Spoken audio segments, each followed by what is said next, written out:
L'Éthiopie, le Nigeria, l'île Maurice et le Kenya sont les différentes destinations que nous allons ensemble explorer dans cette édition. Mesdames, Messieurs, merci de prendre une fois encore le rendez-vous. Voici tout de suite le sommaire. En Éthiopie, le gouvernement refuse toute idée de dévaluation sur le court terme, malgré les recommandations de la Banque mondiale de réduire de 10% le taux de change de sa monnaie avec le dollar américain. Au Nigeria, Aliko Dangote va injecter 450 millions de dollars dans le secteur agricole de l'État du Niger durant les 3 prochaines années pour mettre en place une unité de transformation de riz et une usine de raffinage de sucre.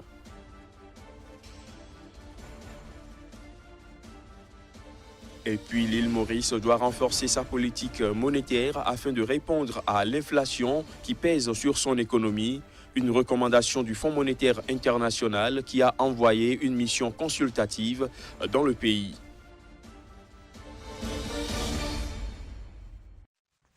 Voilà pour les titres. Bienvenue à tous.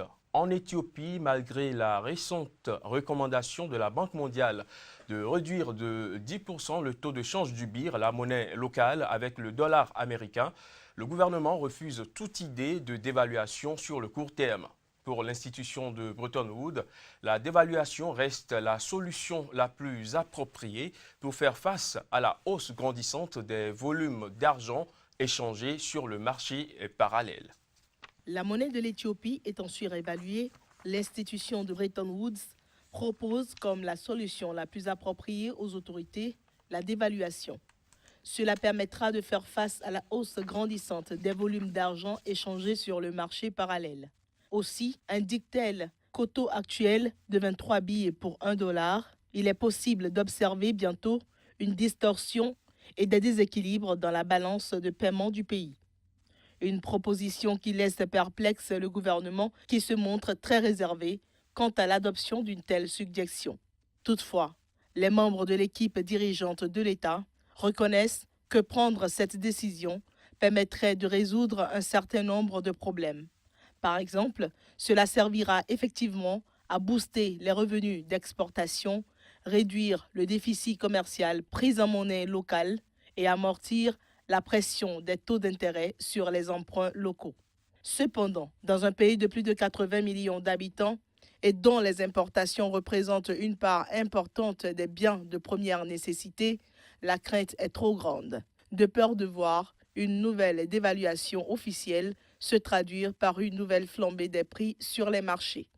Pour des experts, une des grandes faiblesses de l'Éthiopie face à une dévaluation de sa monnaie, c'est le fait que le volume des biens qu'elle peut exporter aujourd'hui est assez limité comparé à ses besoins en devises.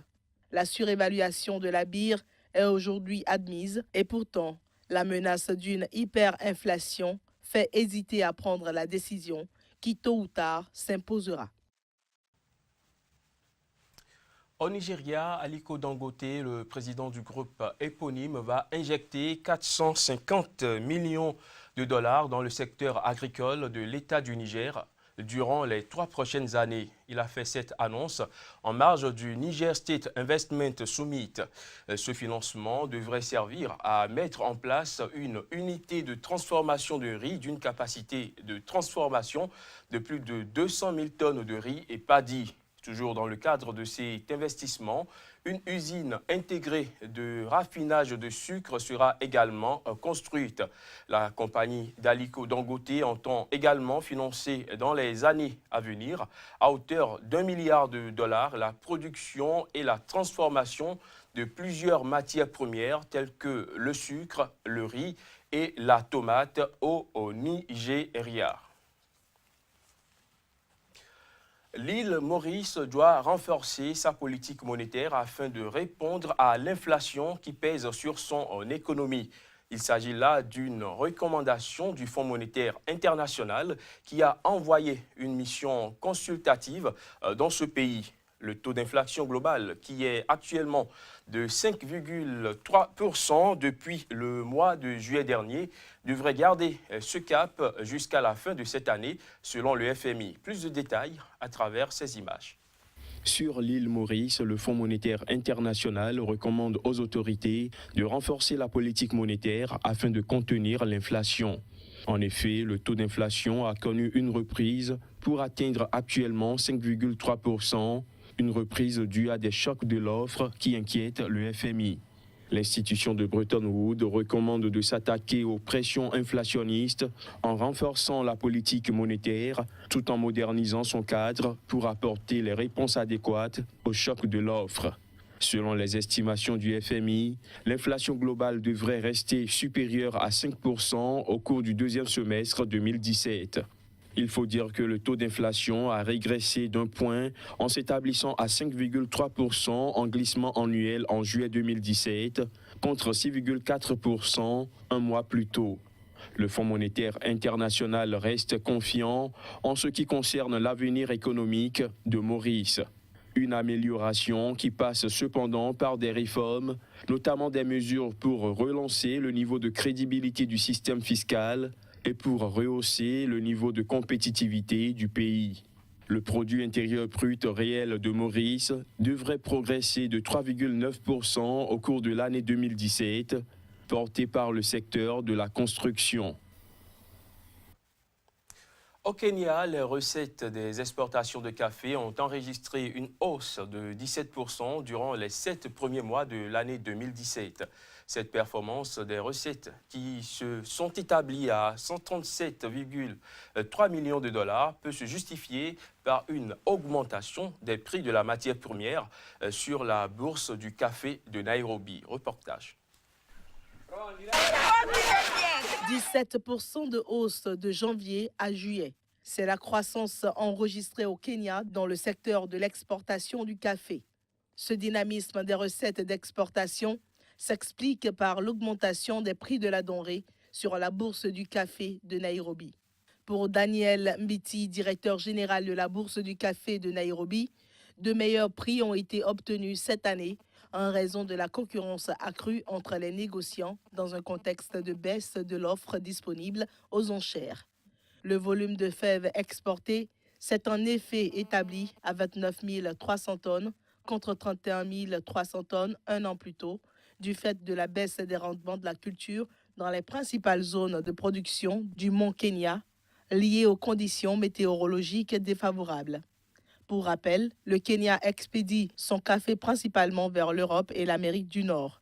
C'est le 5e producteur africain de café derrière l'Éthiopie, l'Ouganda, la Côte d'Ivoire et la Tanzanie. En Côte d'Ivoire, la balance commerciale a été excédentaire à la fin du mois de mars 2017. C'est de cela qu'il sera question avec notre invité que nous retrouvons dans un instant.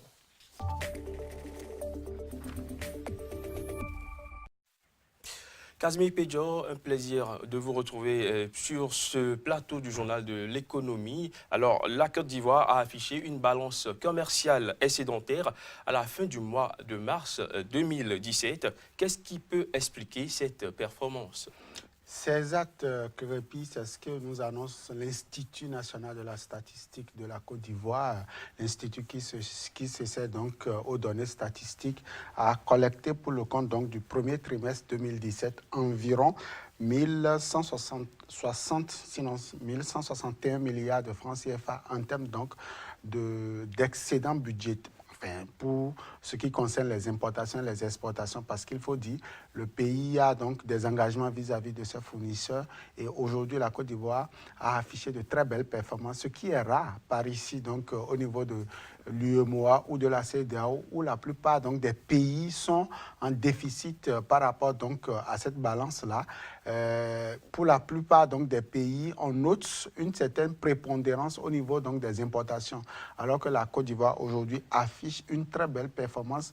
Ceci témoigne de la santé économique de ce pays-là à exporter plus que le pays importe. Aujourd'hui, en Côte d'Ivoire, lorsque nous avons consulté donc, les données de l'INSAE, on retrouve un pays qui a beaucoup plus exporté au cours donc, du premier trimestre. D'ailleurs, ce n'est pas nous qui le disons. Déjà en 2016, pour ce qui concerne donc l'année budgétaire écoulée, le pays a exporté, la balance commerciale s'est établie à environ 436,30 38 milliards de francs CFA. Donc, comparé donc, à l'année budgétaire en cours, on note un glissement annuel de l'ordre de plus de 500 milliards de francs CFA, ce qui fait aujourd'hui que la Côte d'Ivoire a affiché une croissance en termes de balance commerciale de 62,40% pour le compte donc, du premier trimestre donc, 2017.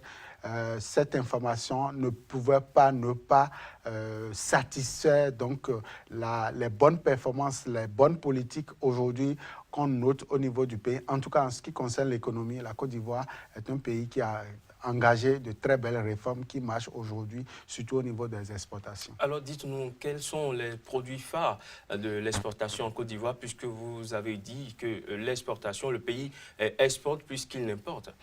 Aujourd'hui, en Côte d'Ivoire, c'est connu de tous, le pays affiche une très belle performance et se classe d'ailleurs le premier sur le plan mondial, donc en termes de cacao, que ce soit donc le cacao brut, que le cacao transformé, c'est-à-dire le chocolat.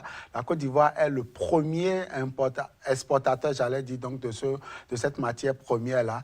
Sur le plan également de la noix d'Anacad, la Côte d'Ivoire s'affiche également comme le premier sur le plan mondial en termes d'exportation. Il y a également les céréales aujourd'hui qui sont donc parties de la Côte d'Ivoire, soit pour le vieux continent, donc l'Europe, ou bien pour les autres pays de l'Afrique de l'Ouest, notamment des pays comme le Burkina Faso, comme le Ghana, comme le Togo, comme le Bénin et bien d'autres encore. Même le Sénégal sollicite à des moments donnés le service donc, de la Côte d'Ivoire. Voilà quelques produits qu'on a retrouvés au niveau donc, de la Côte d'Ivoire qui fait la gloire donc, de ce pays-là. Il y a, il faut le dire, beaucoup donc, de réformes au niveau du secteur secondaire, notamment en ce qui concerne la transformation de ces produits-là avant leurs exportations. C'est d'ailleurs ce qui fait aujourd'hui que la Côte d'Ivoire bénéficie beaucoup plus de son PIB que d'autres pays comme le Sénégal, comme le Togo et bien d'autres de la sous-région. Alors, ces chiffres que vous avancez étaient notés à la fin du mois 2017. La balance était excédentaire, mais déjà en avril 2017, le pays a affiché une baisse des exportations, ce qui a fait basculer sa balance de 78,27 milliards de francs CFA. Qu'est-ce qui peut justifier cette contre-performance? Alors, vous le dites si bien, avril, c'est le mois où quand même la saison pluvieuse n'est plus... On parle de la saison sèche et donc l'agriculture a pris un coup, forcément, parce qu'aujourd'hui, en Côte d'Ivoire, on n'a pas encore réussi à faire durant les 365 jours des productions de contre-saison. Et donc, la Côte d'Ivoire, au cours du mois d'avril, c'est une période qui n'est pas du tout prolifique pour l'agriculture. C'est ce qui justifie l'exportation qui a donc chuté au cours donc, du mois d'avril. Mais déjà, au mois de mai, la Côte d'Ivoire a repris ses embellies en s'affichant avec 416 milliards de francs CFA en termes donc des exportations, ce qui prouve aujourd'hui que la Côte d'Ivoire connaît des embellies en termes donc de production agricole, mais il y a aussi des périodes dans lesquelles le pays bascule un peu et il va falloir travailler pour pouvoir trouver donc le juste milieu pour que nous n'assistions plus donc à un déficit au niveau de la balance commerciale. Merci Casimir Pédia pour toutes ces explications. Je rappelle que vous êtes le directeur de publication du quotidien béninois d'information économique, La Nouvelle Économie. Merci d'être passé sur ce plateau du journal de l'économie. On vous retrouvera certainement demain pour d'autres informations. Alors, mesdames, messieurs, ce sera tout pour ce journal de l'économie que j'ai pris du plaisir à vous présenter. Merci de l'avoir suivi.